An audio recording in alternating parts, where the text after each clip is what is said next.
ಬಾಂಧವರಿಗೆ ಒಂದು ವಿಶೇಷವಾದಂತಹ ಮಾಹಿತಿ ಇದು. ಯಾಕಂತಂದ್ರೆ ಅವರು ಜಮೀನನ್ನು ಸರ್ವೆ ಮಾಡಿಸ್ಬೇಕಂತ ಹೇಳಿ ಸರ್ವೆ ಡಿಪಾರ್ಟ್ಮೆಂಟ್ ಅಲ್ಲಿ ಅಪ್ಲಿಕೇಶನ್ ಗಳನ್ನ ಹಾಕಿರ್ತಾರ. ಯಾರೋ ಹೊಸದಾಗಿ ಭೂಮಿಯನ್ನು ತಗೊಂಡಿರ್ತಾರ, ಅವರಿಗೆ ಭೂಮಿಯನ್ನ ಖರೀದಿ ಮಾಡಿ ಕೊಡ್ಬೇಕಂದ್ರೆ ಅವಾಗೂ ಸಹ ಹದ್ದುಬಸ್ತು ಅಂತ ಹೇಳಿ ಕರಿತೀವಿ. ಜಮೀನನ್ನ ಸರ್ವೆ ಮಾಡಬೇಕು ಅಂತೇಳಿ ನಾವು ನಾಡ ಕಚೇರಿ ಮತ್ತೆ ಸೈಬರ್ ಸೆಂಟರ್ಗಳಲ್ಲಿ ಅರ್ಜಿಗಳನ್ನ ಹಾಕಿರ್ತೀವಿ.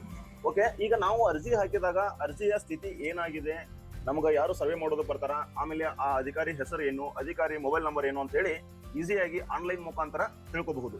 ಯಾವ ತರ ಅಂತ ಹೇಳಿ ನಾ ಇಲ್ಲಿ ಸಿಸ್ಟಮ್ ಅಲ್ಲಿ ತೋರಿಸ್ತೇನೆ, ನೋಡಬಹುದು. ಇಲ್ಲಿ ಗೂಗಲ್ ಕ್ರೋಮ್ ಅಲ್ಲಿ ಹೋಗ್ಬಿಟ್ಟು ಮೋಜಿನಿ ಅಂತೇಳಿ ನೀವು ಸರ್ಚ್ ಮಾಡ್ಬೇಕಾಗ್ತದ.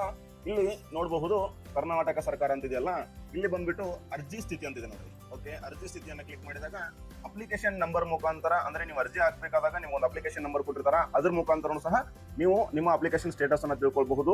ಅದಾದ ನಂತರ ಅದು ಇಲ್ಲ ನಮ್ಮ ಹತ್ರ ಅಂತಂದಾಗ ಮೊಬೈಲ್ ನಂಬರ್ ಮುಖಾಂತರ ಸಹ ನಾವು ಅದನ್ನ ತಿಳ್ಕೊಳ್ಬಹುದು. ಓಕೆ, ಎರಡೂ ಇಲ್ಲ ಅಂತಂದಾಗ ನೆಕ್ಸ್ಟ್ ಆಪ್ಷನ್ ಬರುವಂತದ್ದು ಸರ್ವೆ ನಂಬರ್ ಮುಖಾಂತರ ನಾವು ಪರೀಕ್ಷೆ ಮಾಡಬಹುದು. ಉದಾಹರಣೆಗೆ ನಾವೊಂದು ಸರ್ವೆ ನಂಬರ್ ಮುಖಾಂತರ ಯಾವ ತರ ಅಂತೇಳಿ ತೋರಿಸ್ಕೊಡ್ತಾ ಇದ್ದೀನಿ. ಇಲ್ಲಿ ಜಿಲ್ಲೆ ಮತ್ತೆ ತಾಲೂಕು, ಹೋಬಳಿ ಮತ್ತೆ ನಮ್ಮ ಊರು ಯಾವ್ದಂತೇಳಿ ನಾವು ಆಯ್ಕೆ ಮಾಡ್ಕೋಬೇಕಾಗ್ತದ. ಓಕೆ,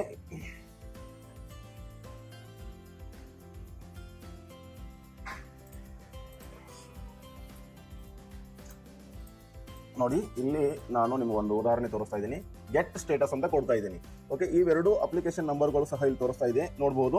ಇವರು ಅಪ್ಲಿಕೇಶನ್ ಹಾಕಿರುವಂತದ್ದು ಇಲ್ಲಿ ಯಾವ ತಾರೀಕು ಅಂದ್ರೆ 31 ಓಕೆ 12 2025 ಆ ತಾರೀಕಿಂದ ಅವ್ರ ಅಪ್ಲಿಕೇಶನ್ ಹಾಕಿದ್ದಾರೆ. ಮತ್ತೆ ಅವ್ರ ಮೊಬೈಲ್ ನಂಬರು ಸಹ ನಿಮ್ಗೆ ಲಾಸ್ಟ್ 4 ಡಿಜಿಟ್ಸ್ ತೋರಿಸ್ತದ, ಅದನ್ನು ಸಹ ನೀವು ಕ್ರಾಸ್ ಚೆಕ್ ಮಾಡ್ಕೋಬಹುದು.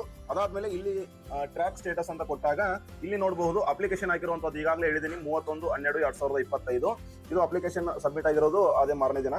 ಅದಾದ್ಮೇಲೆ ಅಪ್ಲಿಕೇಶನ್ ವೆರಿಫಿಕೇಶನ್ ಅಕ್ಸೆಪ್ಟ್ ಆಗಿರುವಂತದ್ದು ಓಕೆ ಅದು 1/1/2026. ಓಕೆ, ಇಲ್ಲಿ ನೋಡ್ರಿ ಲೈಸೆನ್ಸ್ಡ್ ಸರ್ವೇಯರ್ ಅಕ್ನಾಲೇಜ್ಡ್ ಸೈನ್ಡ್ ಅಂತಿದೆ. ಇಲ್ಲಿ ನೋಡಬಹುದು ಇವ್ರದ್ದು ಕ್ಯೂ ಅಂತಂದ್ರೆ 19 ನಂಬರ್ ಕ್ಯೂ ಅಲ್ಲಿ ಇದೆ. ಓಕೆ, ಯಾರೇ ಹುಣಗುಂದ್ ಅಂತ ಹೇಳಿ ಅಧಿಕಾರಿಗಳು, ಅವ್ರ ಮೊಬೈಲ್ ನಂಬರ್ ಸಹ ನಾವು ಇಲ್ಲಿ ನೋಡಬಹುದು. ಓಕೆ, ಇದಾದ ನಂತರ ನೆಕ್ಸ್ಟ್ ಸ್ಟೆಪ್ ಏನಂತಂದ್ರೆ ಸರ್ವೇಯರ್ ಅಪ್ರೂವಲ್ ಆಗಬೇಕು. ಆಮೇಲೆ ಇದು ಸಹ ನಮಗೆ ನೆಕ್ಸ್ಟ್ ಲೆವೆಲ್ ಅಲ್ಲಿ ಅಪ್ಡೇಟ್ ತೋರಿಸ್ತದ. ಬಟ್ ಇನ್ನು ಅಪ್ಲಿಕೇಶನ್ ಈ ಹಂತದಲ್ಲಿ ಬಾಕಿ ಇದೆ. ಇದೇ ಅಧಿಕಾರಿಗಳು ಸಹ ನಮ್ಗೆ ಬರ್ತಾರ. ನಾವೇನಾದ್ರೂ ಯಾವಾಗ ಬರ್ತೀರಿ, ಏನಾದ್ರೂ ಮಾಹಿತಿ ಕೇಳಬೇಕು ಅಂತಂದ್ರೆ ಆ ಮೊಬೈಲ್ ನಂಬರ್ಗೆ ಕಾಲ್ ಮಾಡಿಬಿಟ್ಟು ಅಧಿಕಾರಿ ಜೊತೆ ನಾವು ಸಂಪರ್ಕ ಮಾಡಬಹುದು. ಈ ತರ ನೆಕ್ಸ್ಟ್ ಇನ್ನೂ ಒಳ್ಳೆ ವಿಡಿಯೋಗಳನ್ನ ತೋರಿಸ್ತೀನಿ. ಯೂಟ್ಯೂಬ್ ಅಲ್ಲಿ ಸಬ್ಸ್ಕ್ರೈಬ್ ಮಾಡ್ಕೊಳ್ರಿ. ಎಲ್ಲರಿಗೂ ಒಳ್ಳೇದಾಗ್ಲಿ. ಧನ್ಯವಾದ.